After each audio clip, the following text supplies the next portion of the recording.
Mi nombre es Gina Kawaski, soy ecuatoriana, mujer quichua, soy madre también. El lunes me aprendieron injustificadamente por decir que no disparen la policía. Ahí, como pueden ver en el video, lo único que fui es acercarme porque habían varias personas que estábamos yendo simplemente con comida, con agua, a ayudar a los manifestantes. Y fue ahí cuando empezaron a disparar y yo me acerqué y les dije que por favor no disparen.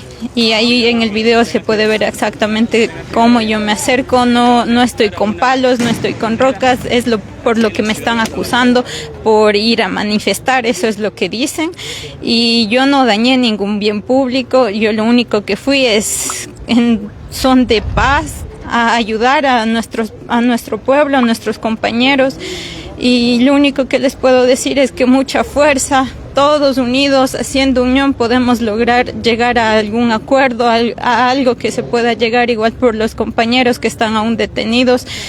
Que seamos fuertes y nos mantengamos más que todo unidos y en pie de lucha. Me acusan de manifestarme de manera violenta, con palos, con rocas, con bombas. Y en el video obviamente hay una muestra que no estoy con nada de eso, más bien me gradué en auxiliar de enfermería, tengo un certificado y mi pasión es servir más que todo a la gente. Y a eso me estaba yendo, pero me detuvieron simplemente por el hecho de acercarme al policía y decir que por favor que no dispare.